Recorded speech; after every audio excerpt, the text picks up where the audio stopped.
activar la neurona, ¿sí? Tiene que venir por sus dendritas, desarrollarse en su cuerpo y pasar la información hacia el axón. Para que esa información salga del axón y llegue finalmente a la información nerviosa, a la membrana a la cual van a excitar, o al órgano al cual van a estimular, se tiene que ir haciendo el cambio hasta llegar al final y que pueda liberar su neurotransmisor y de esa manera pueda estimular a la membrana postsináptica. ¿Sí? Este cambio va a ir sucediendo, entonces lo que está así se despolariza y esto va a ir cambiando la polaridad de la membrana. Se va a despolarizar y de esa manera va a llegar el estímulo al final del axón para que la información de la parte presináptica pueda llegar a estimular la postsináptica. ¿Para qué va a servir eso? Para estimular nervios, para estimular otras células nerviosas, para estimular glándulas o cualquier órgano que tenga inervación. ¿Sí? A eso le llamamos potencial acción. Enviamos informaciones a través de estas neuronas a distintas partes del cuerpo. En ese potencial va a ocurrir principalmente tres procesos: la fase de reposo, la fase de despolarización y la fase de repolarización. En la fase de reposo dijimos que la membrana está polarizada y estos valores de negativo, 70, va a variar según el tipo de célula que sea. ¿Sí? Esto está hablando de una célula nerviosa. Entonces, el estado de reposo de una célula nerviosa en una neurona, nosotros ya lo vimos, entre 60 a 70 milivoltios. Entonces, el ejemplo que está dando aquí es de una neurona, por eso te pones negativo 70 milivoltios. Entonces, en ese caso, su reposo estaría a este nivel. ¿Sí? A negativo 70 milivoltios, la neurona está en reposo. Luego pasamos a otra fase que se llama la despolarización. Dice, la membrana es permeable a los iones sodio. El estado polarizado, que es el reposo, se neutraliza, es decir, va a cero y luego a ser positivo. ¿Sí? El estado polarizado se neutraliza inmediatamente y el potencial aumenta hacia dirección positiva. Eso es la despolarización. El estado de reposo al umbral, del umbral al cero, que es la fase neutra, y luego a la despolarización subiendo hacia el positivo. Hasta que llega a un máximo de positivo, eso lo calcula el potencial de Nernst.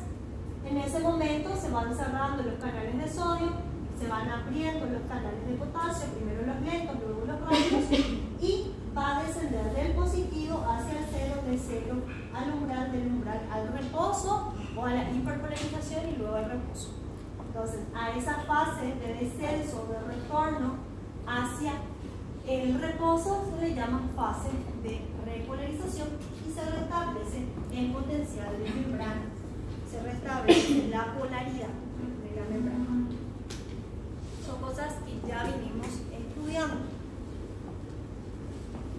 Cada canal o cada bomba o cada transportador tiene su forma. El libro nos habla que el canal de sodio tiene dos compuertas. La proteína integral como que tiene dos proteínas periféricas, tiene dos puertas. En cambio, el canal de potasio solo tiene una puerta. No me importa mucho, no tanto. Lo que más me importa es qué voltaje o a qué nivel estas compuertas se van a abrir. ¿Sí? Entonces, compuertas de activación, compuertas de inactivación. En el estado de reposo normal, la membrana, la compuerta de activación permanece cerrada. Está en su puerta de activación. Entonces está en reposo. Por lo tanto, el sodio no va a poder ingresar porque está cerrada la cortita. Luego dijimos que se tiene que activar. ¿Cómo se activa el canal de sodio? Se produce cuando el potencial de membrana se hace menos negativo durante el estado de reposo. Es decir, se hace menos negativo. Y ese estímulo del menos negativo viene por este. ¿Sí? Por el receptor de acetilcolina. Entonces, de esa manera se estimuló, se abre la compuerta de activación y puede ingresar más sodio, llevando al estado de despolarización, que es desde el negativo hacia el positivo. ¿Sí? ¿Cómo se va a inactivar? Iniciar el mismo aumento de voltaje que abre la compuerta de activación, también cierra la compuerta de inactivación. Entonces, cuando sale el máximo de sodio, esta compuerta de inactivación se cierra. Entonces, el estado polarizado casi se estimula y se abre el canal. Sale mucho sodio y se cierra el canal. ¿Sí? Eso es lo que en cambio, el potasio solo tiene su compuerta de activación hacia el lado intracelular. Entonces, cuando está en reposo, está cerrado hasta que llega un máximo de positividad de la membrana y ahí se abre para que pueda ser expulsado el potasio. Todo esto depende de si la membrana está en positivo o está en negativo. Aquí es un resumen nada más de lo que estábamos diciendo.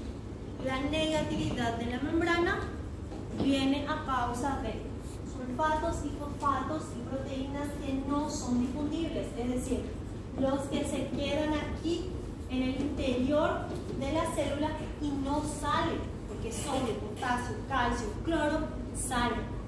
Lo que no sale es lo que le da la negatividad a la membrana. Entonces, por eso, los iones con carga negativa, que son aniones no difusibles, es decir, que no se mueven a través de la membrana plasmática, en este caso en el interior del axón, porque estamos hablando de potencial de acción, entonces en el interior del axón nervioso son los responsables de la carga negativa en el interior de la fibra. Lo que estábamos diciendo. ¿Cuáles son esos aniones? Moléculas proteicas, fosfato, sulfato y otros compuestos aniónicos. Eso es lo que le da la negatividad en el interior. Otro ion, el calcio. El calcio tiene doble positivo.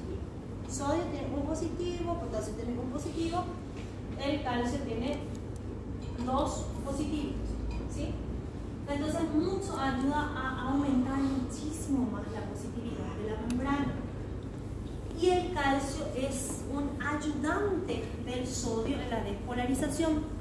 Entonces, muchas veces el calcio potencia la función del sodio.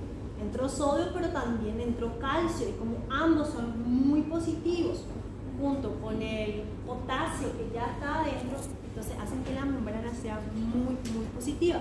Entonces, imagínense,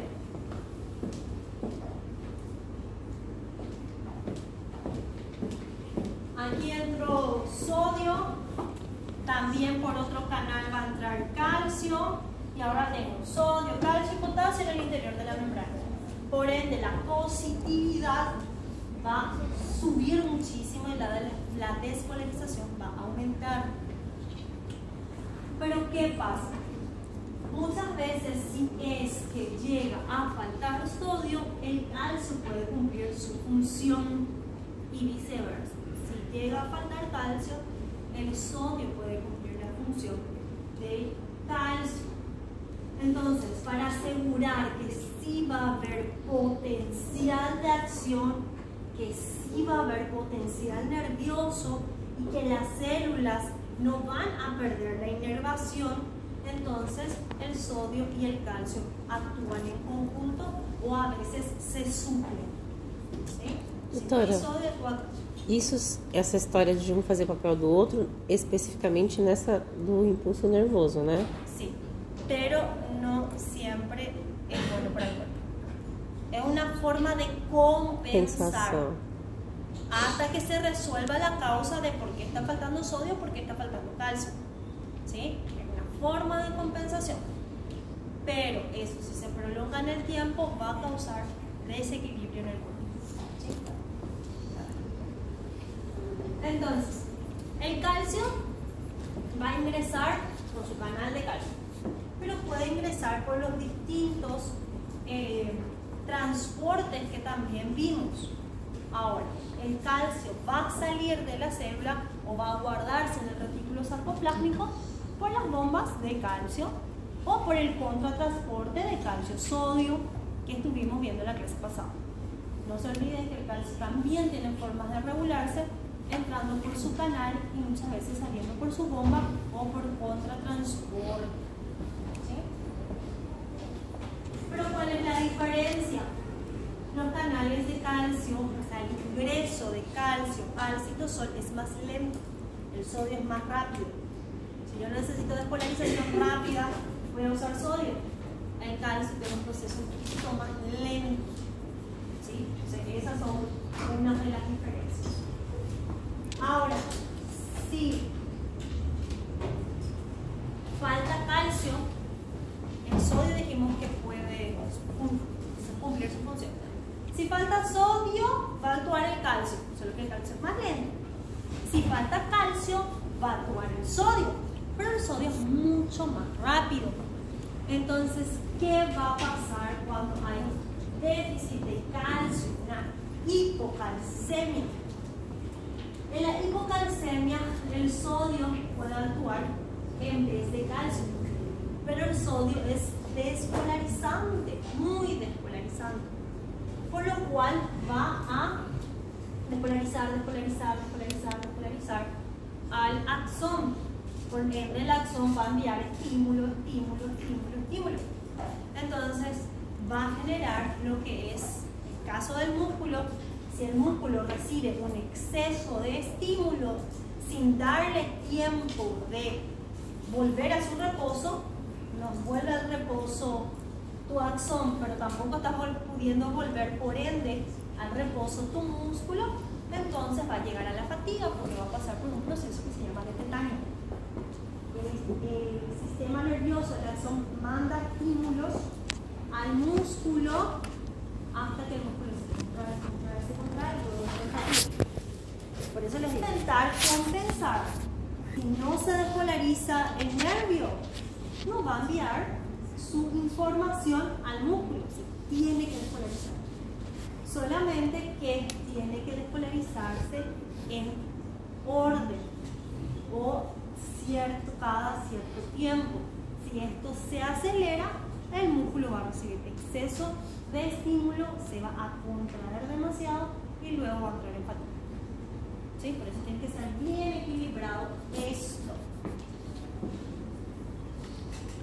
Y esa información nerviosa puede ser transmitida por axones que tienen mielina, tienen mucha mielina o que tienen poca mielina.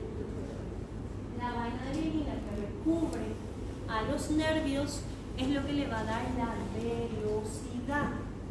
Mientras más mielina tenga el nervio, más rápida es la información que transmite. Si tiene poca vaina de mielina, la información que transmite ese nervio va a ser más lenta. ¿Sí? Entonces, nos pone un ejemplo el libro.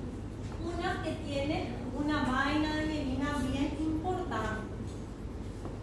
Y en cada vaina de mielina, cada tanto, hay un nódulo que se llama nódulo de Rambier. El nódulo de Rambier hace que la información recorra rápidamente por la vaina de mielina y haga un salto. Recorra rápidamente por la vaina de mielina y haga un salto. Imagínense una persona muy acelerada que está yendo por la escalera mecánica. ¿Cómo le llama la escalera mecánica? Ok, esa. Y vos tenés que subirte e irte despacio, esperar que haga solo el trabajo, ¿verdad?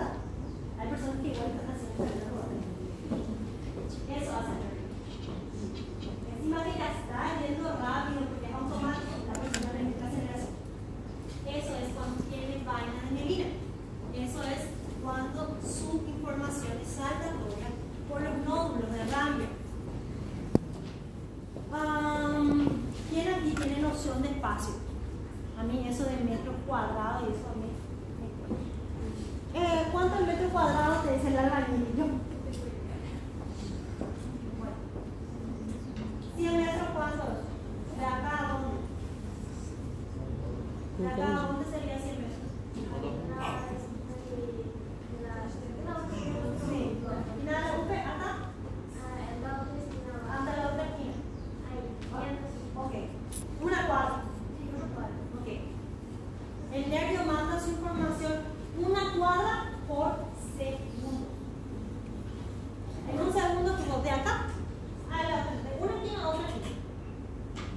Eso es la velocidad del nervio cuando tiene vaina de mielina.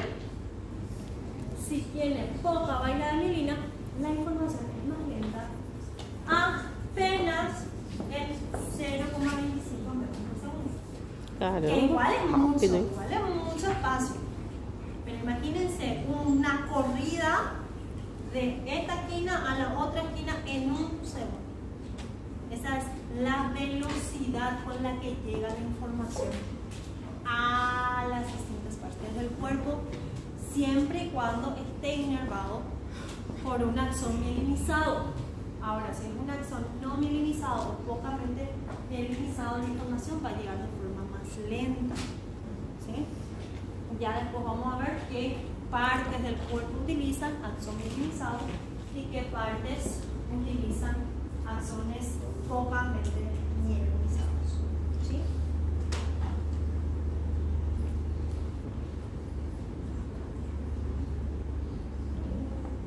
Colorín colorado, mi clase por hoy se ha acabado.